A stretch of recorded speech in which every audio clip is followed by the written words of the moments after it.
O Senhor esteja convosco. Proclamação do Evangelho de Jesus Cristo segundo Marcos. Naquele tempo, tendo Jesus e seus discípulos acabado de atravessar o mar da Galileia, chegaram a Genezaré e amarraram a barca. Logo que desceram da barca, as pessoas imediatamente reconheceram Jesus. Percorrendo toda aquela região, levavam os doentes deitados em suas camas para o lugar onde ouviam falar que Jesus estava. E nos povoados, cidades e campos aonde chegavam, colocavam os doentes nas praças e pediam-lhe para tocar, ao menos, a barra de sua veste. E todos quantos o tocavam, ficavam curados. Palavra da salvação.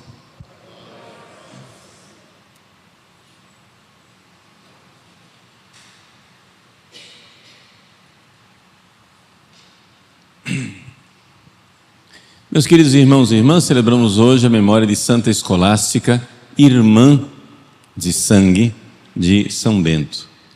Escolástica é considerada, junto com São Bento, os fundadores, o fundamento, né, do ramo feminino da ordem beneditina. E o que nós mais conhecemos, o episódio que nós mais conhecemos da vida de Santa Escolástica, foi o encontro que ela teve com São Bento 3 dias antes de morrer. Os dois irmãos, por ascese, só se encontravam uma vez por ano.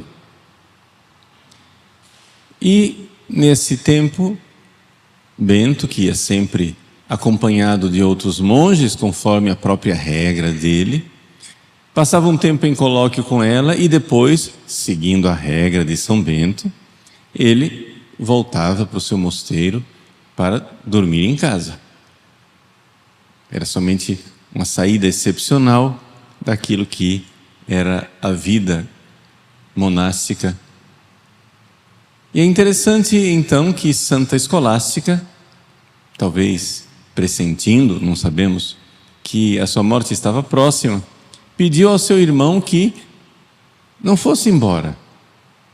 Fique aqui comigo essa noite toda para nós conversarmos sobre as coisas de Deus e termos esse colóquio.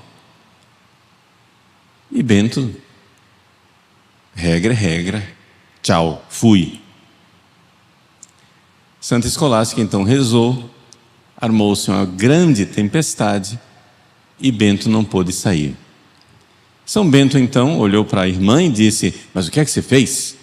Bom, eu pedi para você, você não me deu. Eu pedi para o meu Deus, ele deu o que eu quis. É isso que é relatado por São Gregório Magno no seu livro dos Diálogos. O episódio é pitoresco, interessante, bonito, etc. Mas e aí?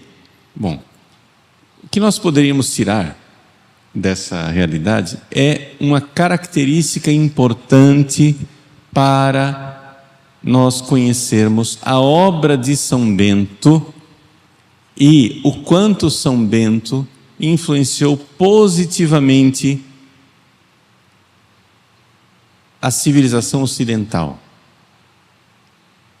Durante praticamente, pelo menos meio milênio, a regra de São Bento foi a coluna vertebral da Europa. Vivendo a regra de São Bento, os monges salvaram a civilização. Mas uma característica própria da regra de São Bento é exatamente que a regra, ela é muito mais equilibrada do que as regras anteriores. Você pega as regras monásticas antigas e elas eram rígidas, tinham uma antropologia, digamos assim, pouco humana. Era uma coisa assim que quase que exigia que os monges fossem anjos e não homens. São Bento não. São Bento é conhecido pela sua moderação, e não somente a moderação do texto da própria regra, como a aplicação.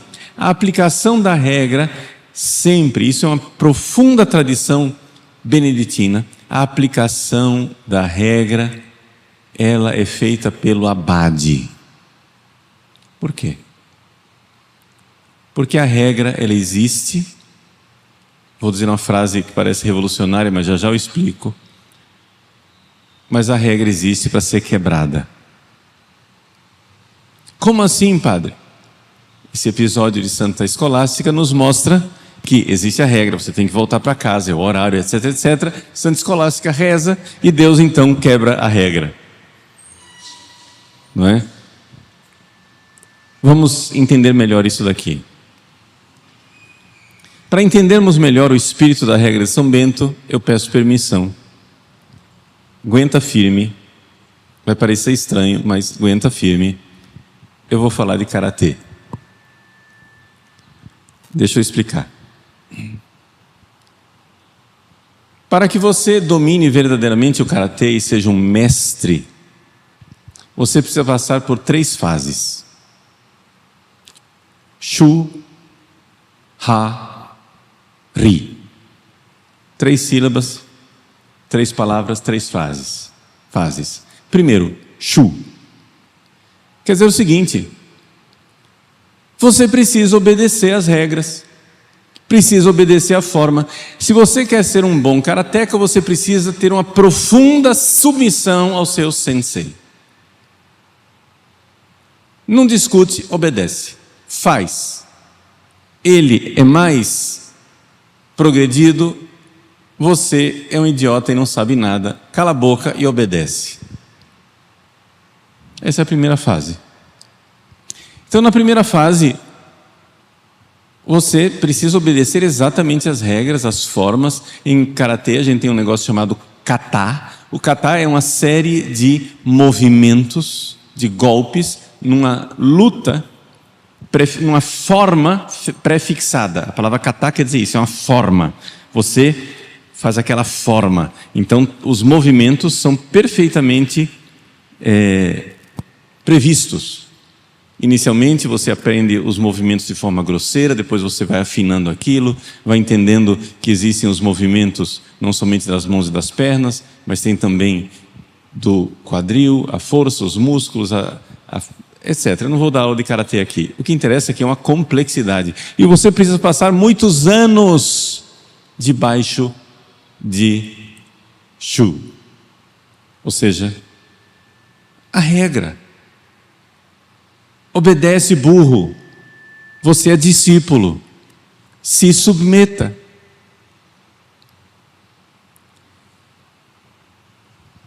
Só que é necessário uma segunda fase. Quando o karateka vai notando que aqueles movimentos são sábios, são bons, ele começa a enxergar, porém, que para aprender aquilo de verdade, ele precisa se separar. Ele precisa se afastar. É o que quer dizer essa segunda palavra, ha. Quer dizer, se afastar. Ou seja, primeira, obedeça às regras. Segundo, quebre as regras. Quebre as regras quer dizer o seguinte: você precisa entender que aquilo lá virou uma camisa de força, aquilo engessou você. Você precisa começar agora a dar vida àquilo. Mas veja, essa segunda fase ela não é possível sem muitos anos de submissão primeiro, para você aprender. Mas depois é necessário que você comece um movimento, que é um movimento propriamente humano, de pedagogia, que eu diria que é mais filosófico, de você começar a entender, debaixo daqueles acidentes, debaixo daquelas coisas que são acidentais, opcionais, que existe ali uma essência. O quebrar as regras quer dizer isso, não quer dizer quebrar as regras por quebrá-las, por rebeldia, por revolucionário, mas quer dizer que eu preciso entender profundamente. Eu preciso me libertar da regra engessada e enxergar profundamente as coisas como elas são. Repito mais uma vez para que as pessoas entendam, isso não é possível sem antes você ter muitos anos de submissão. Por quê? Porque não é possível você enxergar a essência das coisas sem um repertório na sua experiência, na sua imaginação, em que você vai acumulando experiência, vai acumulando na sua imaginação, na sua memória, as coisas como elas são, e você começa, viveu uma vez, 2 vezes, 3 vezes, 4 vezes, 10 vezes, 1000 vezes aquela coisa, e você diz: ah, agora eu entendi. Quebrar a regra não é quebrar a regra, é você, com profunda inteligência, ser capaz de enxergar a substância por debaixo daquelas coisas acessórias. É por isso que, nos movimentos tradicionais, os jovens são muito bitolados. Os jovens são muito engessados, são muito inseguros. Mas faz parte do ser jovem. Ou seja, que o jovem então se submeta às regras, viva, obedece, coragem. Não questiona. Você não sabe, siga aquilo que os antigos e os sábios fizeram. Mas é necessário chegar a um momento em que a pessoa faz o ato de inteligência e vê o que está por trás. Isso pode parecer um momento revolucionário, mas na verdade é a profunda fidelidade à forma aprendida. E então, ri. A última fase é transcender, onde a pessoa é capaz até de criar o seu próprio estilo.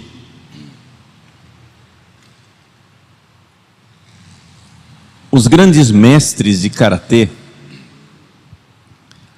todos eles têm o seu jeito próprio.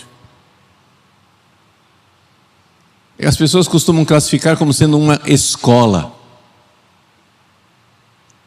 Mas não é bem isso.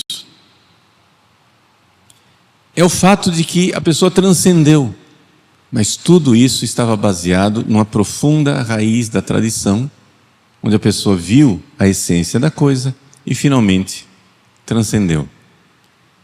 Depois dessa viagem pelo karatê, ufa, sobrevivemos, voltemos à regra de São Bento.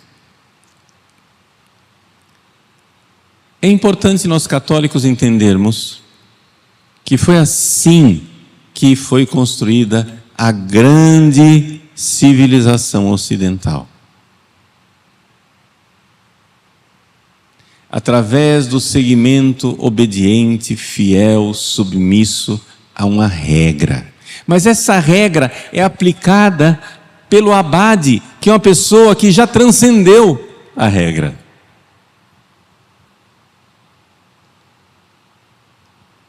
Claro, ele entrega os noviços a um mestre de noviços que vai fazer eles decorarem a regra, meditarem a regra, seguir a regra, viver a regra. Vai, obedece, é desse jeito. Repete, repete, faz outra vez, obedece. Audi fili verba magistri. Ouve, filho, as palavras do mestre. A regra beneditina é obaudiência, é ouvir, mas ouvir verdadeiramente com um coração de discípulo. Um coração de discípulo, como se diz no Antigo Testamento, lev shomea. Lev shema é ouvir, lev shomea, um coração que ouve. Um coração de quem quer beber da sabedoria de homens, mulheres mais sábios, mais santos do que eu. Isto falta no nosso mundo moderno. As pessoas de forma geral, elas querem seguir o quê? A última ideia do último louco que inventou a última novidade. Me desculpa, eu não vou por aí, eu não vou te seguir. Cara, os santos chegaram no céu, você agora está vindo com uma novidade completamente diferente daquilo que os santos ensinaram. Eles chegaram lá, você eu não sei se chega. Se você quer ir por esse caminho, boa viagem, mas não te sigo. Não vou. Ah, mas você acha que Deus... Eu não acho nada. Eu acho que eu não acho. Eu acho que eu não tenho que achar. Eu acho que eu tenho que seguir o que os santos ensinaram. Depois de alguns anos na escola dos santos, você vai criando aquilo que a gente chama de, em educação, de repertório. Você vai criando um repertório, você viveu aquilo tantas vezes, você foi vivendo tantas experiências, você vai ficando mais sábio e você compreende que muitas vezes seguir a regra é quebrar a regra. Como se diz em direito, summum ius, summa iniuria. Ou seja, quando você pega a ferro e fogo e faz uma lei, mas você vê que aquela aplicação da lei vai contra o espírito da lei, você está cometendo uma injustiça. Não foi para isso que a lei foi feita. Por exemplo, só para dar um exemplo banal, as pessoas vêm no confessionário: padre, eu vim me confessar porque eu estou há 2, 3 semanas sem comungar. Mas por que a senhora está sem comungar? Ah, porque eu tive uma virose, estava em casa com 40 graus de febre, com o corpo todo doído, na cama, passando muito mal e não fui à missa no domingo, então parei de comungar.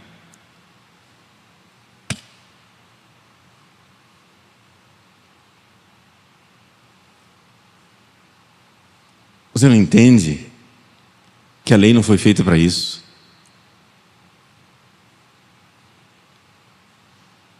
Fique em casa, meu filho.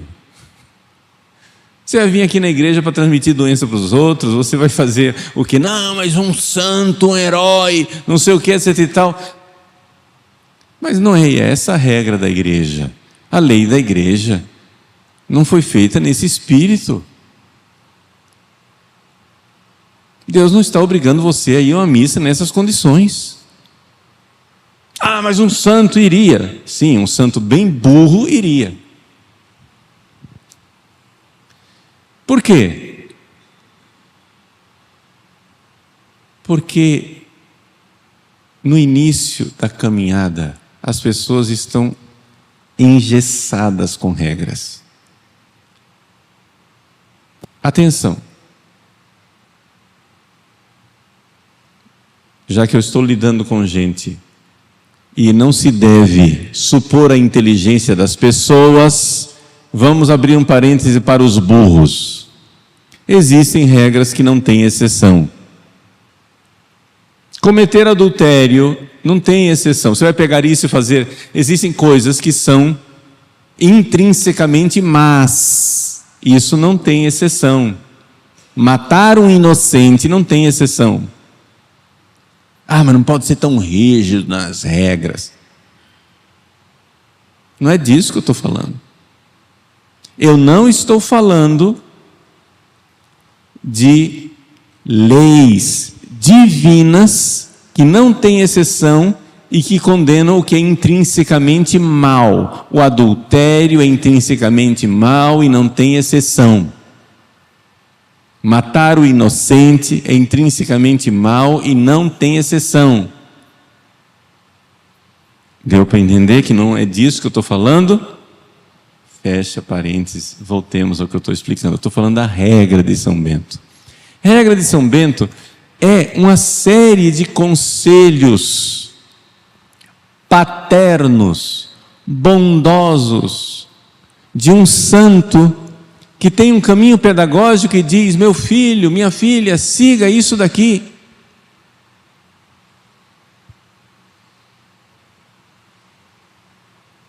O que é que você vai fazer no início da sua vida cristã?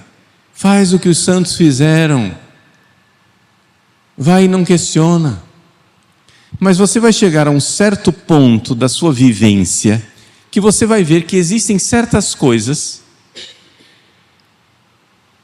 que precisam ser sabiamente adaptadas. Está entendendo? Sabiamente adaptadas. Não como um revolucionário que quebra tudo, rasga tudo, eu é que sei. Não. Exatamente porque você é submisso, você entende que tem certas coisas que precisam ser melhoradas e adaptadas. Vou dar um exemplo, outra vez um exemplo banal. Durante 1500 anos, na Igreja Católica não havia bancos. Você sabia disso? Na época de Santa Teresa d'Ávila, quando as pessoas iam à missa, não havia bancos. Padre, e aí? Ficava de pé o tempo todo ou de joelhos. Isso quer dizer que vocês estariam ouvindo essa longa homilia, que não acaba mais nunca, de pé. Até que vieram os protestantes, e já que eles têm somente o culto da palavra, eles não têm liturgia, etc. e tal, eles introduziram esse espírito de sala de aula nas igrejas e colocaram bancos para o pessoal sentar e ter bastante tempo para ouvir e aprender. O banquinho onde o senhor está sentado é protestante. Claro que nós melhoramos a coisa, colocamos um genuflexório para você ajoelhar. Os bancos protestantes não têm genuflexório.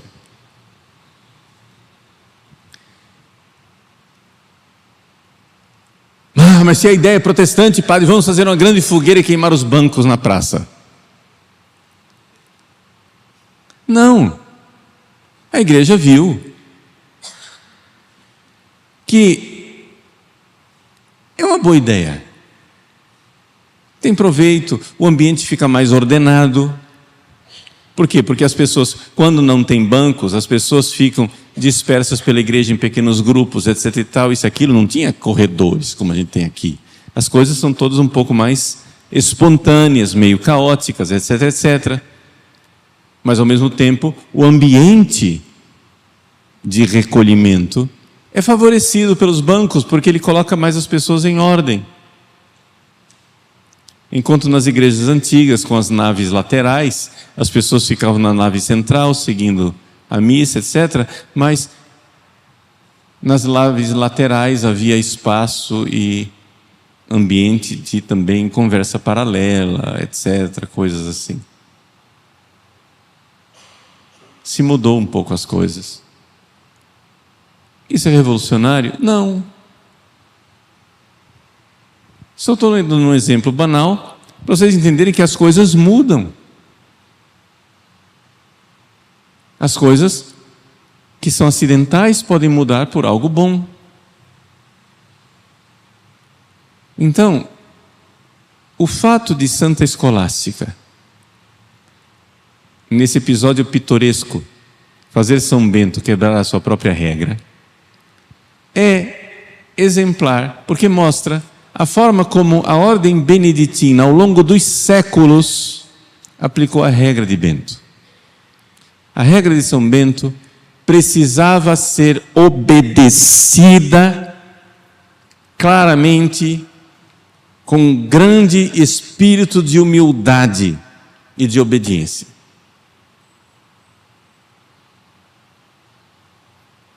Não com espírito revolucionário. Mas essa aplicação, ela era conduzida por uma pessoa mais sábia, que lá, o abade, que é quem aplica a regra na vida dos monges, ele já tinha um repertório de experiência e transcendia, ele já tinha visto a substância da regra, já havia uma realidade de contemplar a verdade que está lá.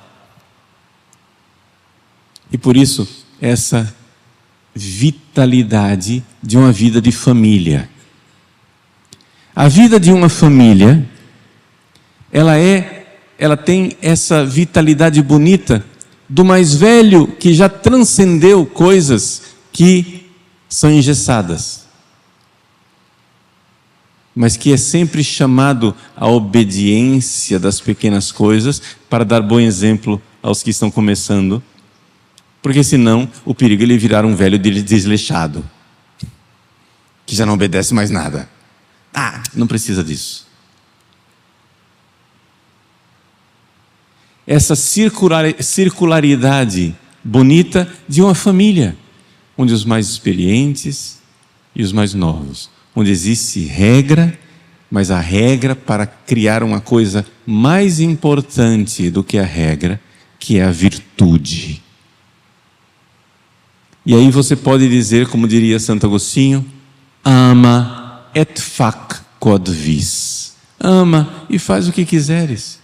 Porque aí verdadeiramente é criada a pessoa livre no espírito. Mas isso não teria sido possível se não fosse a regra lá no início. O problema dos tempos modernos é que nós queremos alcançar essa liberdade sem nunca termos nos submetido a uma regra e a um mestre.